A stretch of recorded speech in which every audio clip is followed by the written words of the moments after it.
Good morning, everyone. Happy Friday and welcome to the Rangers Review Morning Briefing. It is Friday, the 29th of November.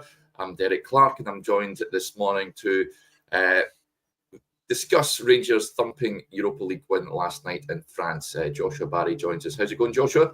They're back, Derek, aren't they? Never doubted them, never questioned them. Yeah. No, it was, well, you were there, so it looked like a memorable night all in. Tell us about it. Yeah, absolutely. It was, quite something. Fingers crossed. Let us know in the comments as well, folks, because I know my Wi-Fi, a little dreaded Wi-Fi signal's coming up on my screen. So let us know if I'm coming over loud and clear. But quite the experience yesterday. Great day had by many. Spent some time with a friend of the show, contributor, of course, Adam Thornton, his friend Chris as well, which was good. NM says hungover, Derek. Yes, I was slight headache this morning. I'm not going to lie. But here you are. Beers were. But here I am, yeah, absolutely. But it was terrific. Was lucky enough to be in the away end as well. Thought I would be in the home end, but I was in amongst all the travelling bears, and it was great to meet so many of those that have made the journey to the south of France for the game. Quick shout out as well, because I'll get in trouble if I don't give this lad a shout out. Lee, Jarvie and Scott from the Airdrie supporters bus, so I'll make his day, no doubt, with that as mentioned there. Good to meet you, Lee, last night. And listen, I think the ground, and we've seen numerous accounts from supporters saying it was unnecessary, heavy-handed from the French police. I've got to agree. I thought it was brutal at times. The Rangers fans showed great restraint in the face of the brutality. The riot shields were out, the batons were out, they had dogs in the stadium as you got off the bus to get into the ground itself. It really was a dreadful way to treat football supporters heading into the ground. So, I hope that the club can do something about it. I don't know who you take to task for that, but it was completely unnecessary. And well done to the Rangers fans for just getting through that, because it seemed very unsafe at times as well. But the night itself was terrific. You watched it, Joshua, of course, so an absolute pleasure to be in the ground and watch Rangers play like that. Had everyone sort of in disbelief, got to say. Half-time, you're just looking at the score line on the big screen, 3-0, and then, of course, they scored the fourth, and they could have scored one or two more goals as well. So it was a really fantastic Rangers performance. Just unfortunate, of course, with losing the goal at the end. But I think it was a sensational display from Rangers, and begs the question, why can't they translate the European form into domestic matters? But let's crack on with some of the big talking points. I know you joined Chris last night, Joshua, on the post-match show. But of course, the man of the moment is Hamza Igamane. Got to admit, when the team lines when they came out, when we were in the queue waiting for one of the buses heading up to the ground, it took many people by surprise. He did get the shout ahead of Cyril Dessers. But fair play to Philip Clement for trusting the Moroccan to lead the line, and he was excellent. And it ties in with a great piece you've got on the website this morning, Joshua. You know, he was excellent, and I think obviously the kind of Clement had spoken the day before, and he'd reaffirmed that he didn't think Rangers were better suited to Europe rather than domestic football. And obviously last night's result doesn't really help that argument, but I think it's 7 away now. He's undefeated in European competition, so we'll take maybe 10 minutes off talking about the domestic issues Rangers are experiencing and focus on what was a really memorable European win. And I know Nice had injuries, but they also haven't been beaten at home this season. It was 4 goals. It could have been 5 or 6. Interestingly, the underlying numbers weren't actually that far away. They were relatively close, but I think it felt like the Lyon game in that regard, where actually watching the game, you could see that if Rangers had put their foot to the floor a little bit more in the second half, that could feasibly have really run away from Nice. But I think you do need to give Clement credit. Begs the question, maybe to some degree, why we've not seen more of Igamane. Again, probably suited him the fact that he was in space. He could stray a little bit away from the number 9 spot. I think he was brilliant, fun to watch, which always helps. Pretty fearless in what he was doing on the ball. Obviously, the big topic Clement discussed pre-match was that he'll be able to link play and take Rangers up the park because Nice were so aggressive. And I've got here the passes into Igamane, Derek, and hopefully people can see that. Jack Butland was going long to him, 22 successful passes that Igamane took down on his chest or it moved out wide to receive. And it was a big difference because it gave Rangers a focal point. It's something we've discussed right throughout the season. They've lacked it, lacked someone to take them up the pitch, lacked someone to link the midfield and the attack. And Igamane was by far and away, I think, Rangers' best performer. And what stood out to me, thinking back and watching back elements of his performance, Derek, was that he kind of exists on the periphery of moves, and then he appears in the number. He's someone who isn't going to stay in that number 9 slot all the time. But I actually think that helped Rangers last night because the first goal, he's in the defender's blind side before he chests the ball down and gives the ball to Václav Černý. The game's third goal in the night, Igamane's own first goal, again, he's kind of in the defender's blind side, pops up before he's realised and then finishes really confidently, shows a good bit of pace. The third goal, again, really individualistic in a good sense. And I think Rangers have lacked that type of performance from a striker for so long, and he still felt like there was more to go for him as well. So I don't expect him to start every game between now and the end of the season, but certainly I think on the evidence of last night, you're hard-pressed to say why Igamane should not be starting more games, because he looks really exciting, and given his age, given his profile, given the fact he's still learning the language in the squad, you'd imagine that he's going to get better as well.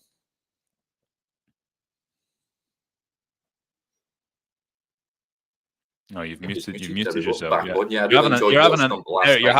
You're having a nightmare here, aren't you? You're going to have to go lie down in a dark room or a light one after this. Yeah, I wish, but I'm being kicked out of my hotel shortly, so unfortunately I'll need to lie down somewhere in Nice. I'll make myself head down to the beach perhaps, where pick out a sun lounger. It's very lovely weather over here, I've got to say. It's nice and cool with a nice breeze, not too warm, which is ideal for me. But yeah, Igamane, absolutely superb last night. Like you, Joshua, really enjoyed watching him. He's surely in for a shout of starting on the weekend against St Johnstone. Of course, Cyril Dessers came off the bench last night, Joshua, and missed a glaring opportunity. How he missed that right in front of goal, I've no idea. I know he's coming for a bit of criticism. It's either Danilo or Igamane at the weekend, do you reckon? Yeah, it has to be. I mean, I think that Dessers will still have his part to play, but it just offers. There's a risk that when and this can exist at right back as well, but there's a bit of a risk that sometimes you make players better when they don't play, and they become more important because you don't appreciate the player who's actually in the starting 11. And Dessers will still score goals, and we know his qualities, but he also has drawbacks, and one of his drawbacks is I don't think he links a team together, or rarely. Maybe in European games there's a bit more space to do so, but if we look at this pass network from last night, I mean, Diomande was more as a number 10, but you can see that it was closer together. Obviously, there's a lot of space to play into, and that's not going to necessarily translate into the Scottish Premiership. But we saw Igamane away at Dundee United, Derek, where I thought on that day he really made a material impact in a Scottish Premiership fixture as well. And he points to, we've got a piece which is linked in the description, which we've got out this morning, which was a late night and early morning to finish it off. That tells a little bit of the story of how Rangers found him, the data scouting that was used in the first instance of that process, what it says about the recruitment structures that are changing at Ibrox, why he's taking a little bit of time to settle as well. And the Dundee United game was a few months ago. We've not seen him that much since then. He started against Hibs and kind of struggled on that day. He didn't really influence proceedings. I think it was against Hibs. Didn't influence proceedings that much. But he just looks like an exciting profile. I wrote my piece that Rangers have really lacked protagonists in the front line, people to take responsibility, take ownership, look like Chefty, look like they're enjoying the responsibility and having fun playing football. If you replace Derek in that front four, if you suddenly have Oscar Cortez out there, and I know we saw Bayrami momentarily in the number 10 position last night, but if you can get him into a central position, Václav Černý continues to score goals, really good return for a lone player. Dujon Sterling at the moment, I think, is your first choice right back, and that's a talking point that's kind of went under the radar. If you can get one of Igamane or Danilo in there alongside Cortez, suddenly Rangers' attack becomes a lot more unpredictable, has a lot more possibilities, and a lot that has to do with a central striker that will bring others into play. But if people want to read that a little bit, the backstory as to how Rangers found Igamane, how they signed them, what it says about the processes that are changing, I think their transfer business has been criticised at points, and understandably so in some regards. But you also look at the come the end of the season, they should have the likes of Raskin and Barron, and I know Diomande played well last night. Still some dubiety about his best role.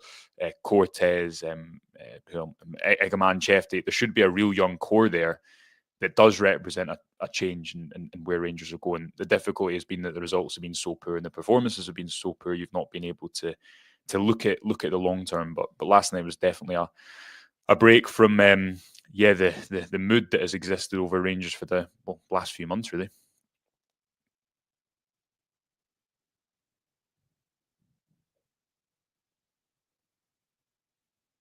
Oh, we still can't hear you. Still can't hear you. I keep muting my mic. There's a lot of traffic in the background, so I keep muting my mic. So apologies, folks. I'm way off it. I'm getting if it was doing the player ratings, I think it'd be at a 3 or a 4. But we'll crack on anyway. Philip Clement was quizzed on Hamza's performance afterwards in the post-match press conference. He says, I was speaking with him that this was not an exam for him, that he's making the good steps. He gets the chance also because he's proving the right things in the training with his work attitude, with the things he does with the ball. But it was crucial today to win the duels as a high support. It was crucial in the game again. He needs to do that because you're really strong in this pressing one-on-one. If you have this high support to win duels, you don't come in the game because you're all the time pressured. You cannot keep the ball. So it was a massive, important role that you had today, and he did it brilliantly. But brilliantly in the way that he's been training also on that the last couple of weeks and months. So it's good, the fans, that you guys also start to see the potential that is in this group. And I understand there were a lot of questions about some decisions. In the summer, we had a lot of talks about that. We had to cut the wages so much. So we had to fish in a pool also that is maybe less clear for fans and for journalists. But I think Hamza showed already the potential he has for the future, that he can become an important Rangers player. But I want to see his hunger and desire to become better, and I'll give chances to young players. I don't mind their age. It's about what they perform in training and in the game. So that's what you had to say on Hamza Igamane. Enjoyed that Bailey Rice came on last night. Joshua, what did you make of that? Was it a bit of a surprise, I've got to say, when he got the nod to come on? More of that, please. Yeah, I don't know. Is it maybe his first appearance since he came on against Betis? He might have played in between then. That was obviously one of Beale's final games in charge of the club, Rangers beating Betis at home, but certainly not. He's not played much football in between then and now. And within the Lennon Miller discussion that obviously Scottish football is having at the moment because he's doing so well, one of the details that I think has been missing from the Rangers' point of view is that they have a player who was, depending on who you speak to, regarded just as highly, if not slightly more than Lennon Miller a couple of years ago. I think the big difference is Lennon Miller does not play like an 18-year-old. He's a fantastic player, but he's also been given game time. Bailey Rice isn't going to become the player he could become by playing best games in the Rangers B team. I don't think that's really up for dispute. He needs to get into that squad. Clement at the start of the season, when he was asked about his number 6 options in a press conference, he didn't mention Rice. And listen, that could just be that he forgot. Managers speak a lot in the press. I'm sure that if he was asked that question again, he would include him. But in particular, because Dujon Sterling isn't going to play in the middle of the park, I think he probably is Rangers' first choice right back, especially for games like the League Cup final, which is a big call and something that people have been asking Clement to do for quite a while this season. Rangers need Bailey Rice in that central position. So he obviously gave away the free kick leading up to the goal, but it looked like a good foul until that ball ended up in the back of the net. I thought Raskin was really good again, probably used the ball a little bit better than he did in Olympiacos alongside Conor Barron. Diomande was more of a number 10 last night, and I don't always think that role suits him brilliantly, but those runs that he makes quite unselfishly for the team a lot came off last night because obviously it was his pressing that helped create Igamane's first goal, the third goal that Rangers scored in the night, and his run that obviously led to the second goal as well. So Raskin really good. Hopefully we see more of Rice, because I think for a long time people have known he's good enough. It's about getting the opportunities, playing in a system that suits him. And I was surprised when the TV cameras turned to see him coming on last night, but definitely that's a positive as well, because Rangers need them in the middle of the pitch. Yeah, they absolutely do. Defensively, there was a comment came in as well. I thought Rangers were excellent, apart from losing a late goal. Was a good finish from the lad. Denzel with a point here. He says, I thought Proper looked good. He seemed to take on the outfield captain's role. Not sure if I like the keeper captains in this day and age to have to influence the referee. Thought, again, Proper came into the back line. You had him in your predicted lineup, Joshua.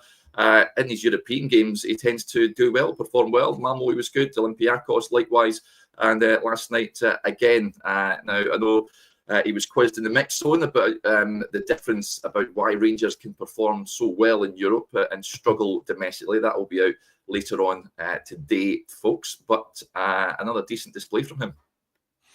Yeah, it was, and again, that kind of leadership aspect was something that was spoken about when he joined the club. He's not had it easy. It is so interesting watching these games when Rangers can look really comfortable against that higher level of opponent than when they're facing a direct game in Scotland, and that's especially going to St Johnstone and Ross County over the next just over the course of 7 days. That's two games they absolutely need to win, because you can't ignore where Rangers are in their league position at the moment. And Proper, I think, has struggled in certain domestic fixtures. Kilmarnock away, St Mirren at home, both of which in both games he was taken off after the hour. Again, he's only been here for a number of months.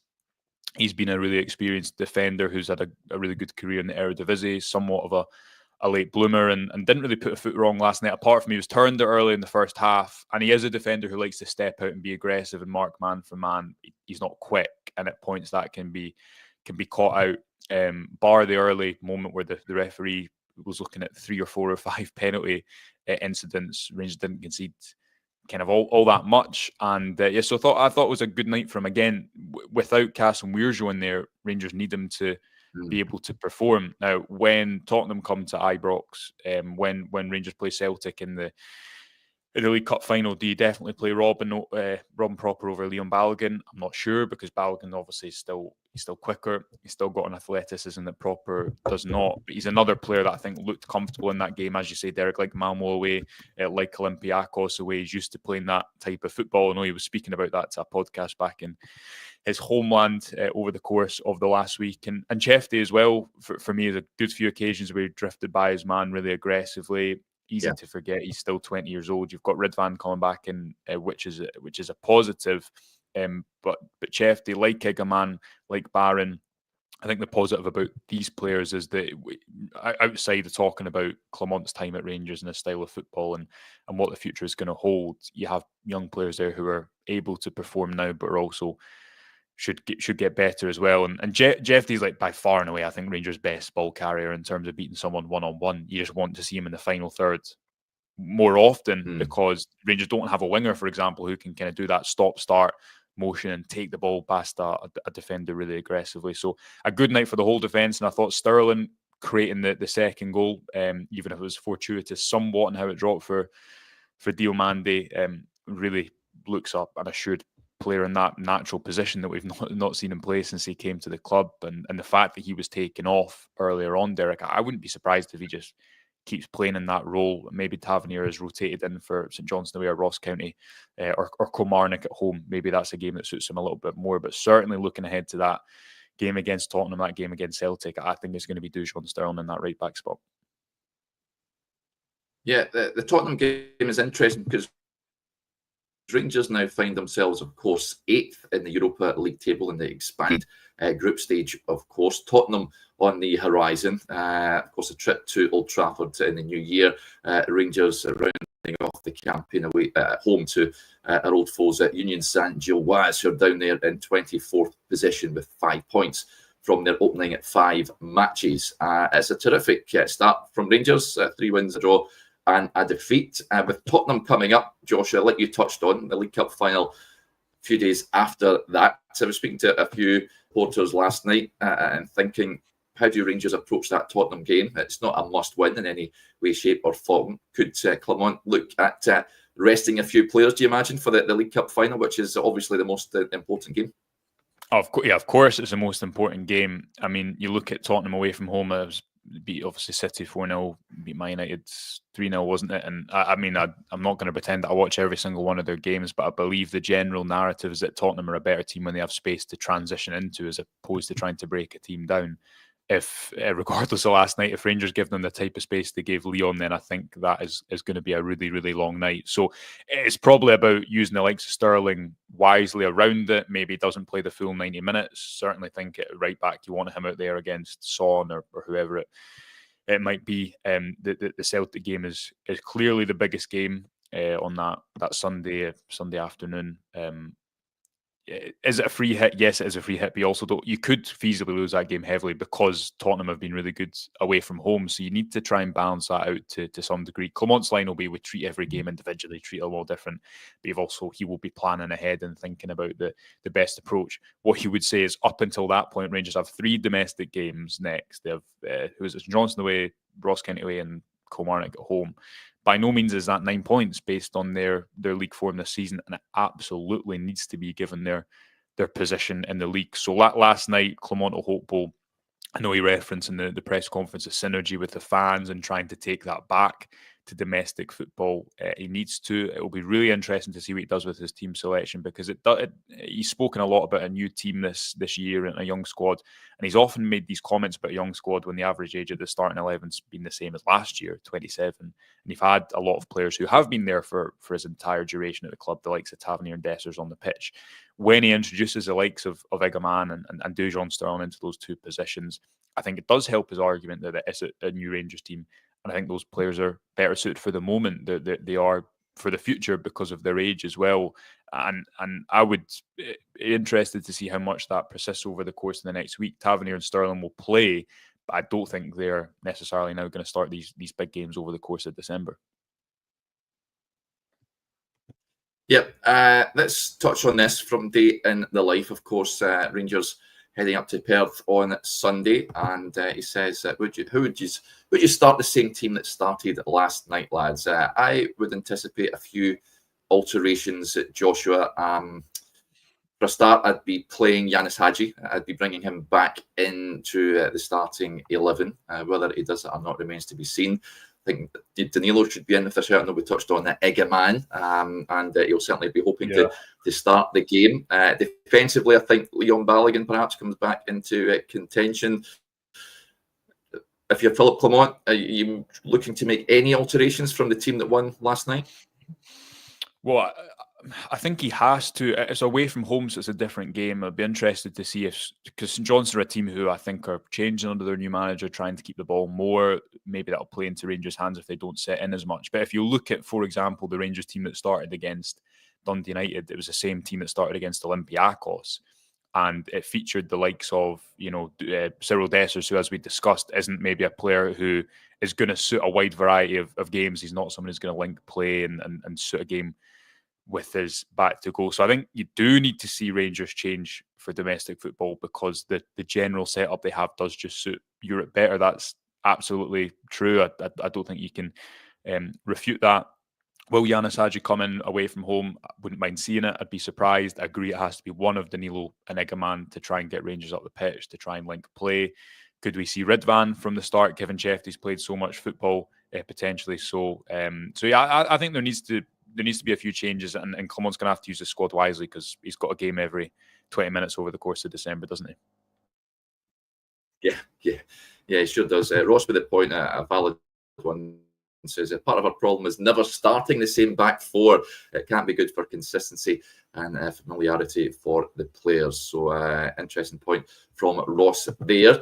Of course, it is a different challenge. Of course, Joshua coming up against the St Johnstone team under new management in Simo Valakari. I know, speaking to many supporters last night, is one of those ones where they're just enjoying last night for what it is. I mean, that's now 7 matches unbeaten away from home in Europe for Philippe Clement.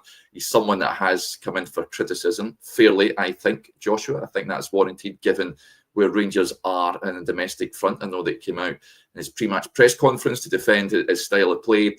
He talked about the rebuilds, and many fans have now turned off. Speaking to many yesterday, that they don't want to listen to his press conferences anymore, but certainly deserves credit for the way he shaped Rangers up in Europe, that's for sure. You can understand the supporters' frustrations that he's not necessarily got to grips with the Scottish game, which is why Rangers find themselves languishing where they are at this moment in time. I said yesterday when I was on the show with Chris, even if he gets a positive result last night, then it doesn't really change anything with regards to the feeling amongst the fan base. Where do you stand on that? Deserves credit, of course, for last night and the way Rangers are performing in Europe. Doesn't necessarily change supporters' outlook and feeling around the manager. Is that fair? Yeah, it is, and obviously people either say we're wildly optimistic or we're wildly pessimistic. So I think, firstly, I think of course you should enjoy if you know an away result, and football is supposed to be fun, and people forget that quite a lot. You know, as a memorable result away from home, you score 4 goals away in Europe. You know, context can come the day after. Are Rangers still 1 result away from crisis? Yeah, they are. I think that, you know, if they go to St Johnstone, they drop points, they to fall further behind Ross County, Kilmarnock. Clement's got his 6th Old Firm coming up, and he's not won an Old Firm game so far. So these two things can exist at the same time. Now, Rangers, I believe they levelled Gerrard's record for unbeaten games away from home in Europe, but Gerrard's record included qualifiers last night. That's really impressive. That includes wins away at Real Betis, unfortunate to not win away at Olympiacos, very respectable point at Benfica. Yes. The issue with Clement, and we've spoken about the circumstances that have made his job difficult over the course of the last year. The issue is not that he is not a good manager, not an experienced manager. There's a lot of context around it. The issue is his football suited to Scotland? Can he show enough progress in the short term to buy the long term? So I don't think last night changes things massively one way or another, Derek. What Rangers have been unable to do is build consistency. They've been unable to keep that goodwill for a long period of time. Yeah. If you think of the Malmo game being followed up with the Lyon game at home, the Olympiacos game being followed up with a Dundee United draw not that long after. So if you get through the course of the next week, you get 3 wins, you get some encouraging signs performance-wise in the Scottish Premiership, then I do think that synergy that Clement references can still exist. But you can't ignore where Rangers are in the league table. You can't ignore the fact that they scored more goals in the first half last night than they had in the entirety of their league campaign away from home up until that point, which is an absolutely astonishing statistic. Yeah, so I don't think it changes the dial massively. A good away win like that never hurts. It's about trying to show consistency. Can that level of attacking threat be applied domestically? Because it hasn't up until this point. But yeah, I think if people want to enjoy that result, and of course they should, because as I say, football should, as you have demonstrated to us over the last 24 hours, football should be fun. Yeah, I certainly enjoyed myself last night, that's for sure.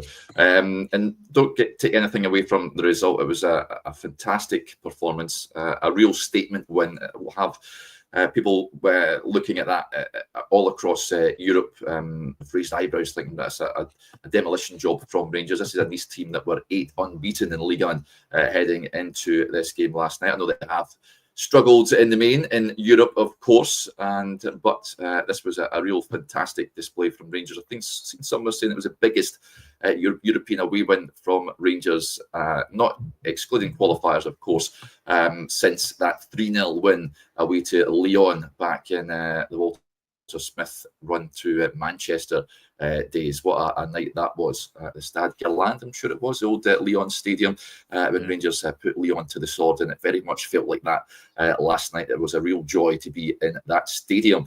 So yeah, safe travels home to many of those who are heading back. I know Chris is heading off himself. He may be in the air as we speak, making his way back to Blighty. Fortunately, I've got another day in the south of France, so I'm heading to Toulon for a night before. I do, yes. So that is go me. So I'm going to lap up the French Riviera for one extra day here. So you're heading over to Toulon before flying back from Marseille on Saturday. And as Joshua quite kindly brought up, just before we wrap up, we'll mention our Black Friday offer. We had a cracking day yesterday. So many of you taking advantage of this deal. It really is a sensational one. But we're offering an entire year's worth of coverage over on the website for just £12. And not only that, we're throwing in a free gift as well. That brilliant print you can see on your screen if you're watching us on Instagram, Facebook, and YouTube, commemorating that famous night at Ibrox when Rangers defeated Leipzig to make it to the Europa League final. Great offer, Joshua. Why should people sign up? Oh well, thank you for that question. You've set me up brilliantly, and I've ruined the smooth transition. But £12 for a year, it's the best value you have. We obviously have that free print for people joining. But the piece aforementioned on the website today about Igamane, all the tactical work we do, the news, everything is supported and enabled by subscriptions, not least the morning briefing and all our videos as well. So it's the best way to support the Rangers Review. It's the best way to get all your content in one place, a detailed, in-depth insight every single day of the week that we don't believe you'll find for that price elsewhere. So the link is in the description. Only a couple of days on this offer because it is Black Friday, but £1 a month over the course of the next year with that fantastic print as well is excellent value. So we hope people enjoy it and take us up on it if they fancy it. Yeah, head over to rangersreview.co.uk/subscribe, folks, and get yourself signed up to our Black Friday offer. Right, we'll wrap up there. Apologies once again for the dodgy Wi-Fi here in my hotel. I will be back to normal proceedings next week, folks, when I'm back in my humble abode. But a big thank you to Joshua, as ever, and to you all for tuning in to the show. We hope you have a lovely Friday, a fantastic weekend, and we hope your team wins on Sunday as well. How do you see it going on Sunday, Joshua? Rangers winning? 1-0. 1-0. 1-0, and I'll say who's going to score? Hamza Igamane, on the basis of last night. That's the first name that comes to mind. But I think I have a sneaky suspicion Danilo might start. We shall see. I don't think there'll be as many goals as there was last night, put it that way, but I could be proven wrong. Yeah, let's hope Rangers win. That's the main thing. Right, adios, folks. We'll speak to you a little later on. Bye for now.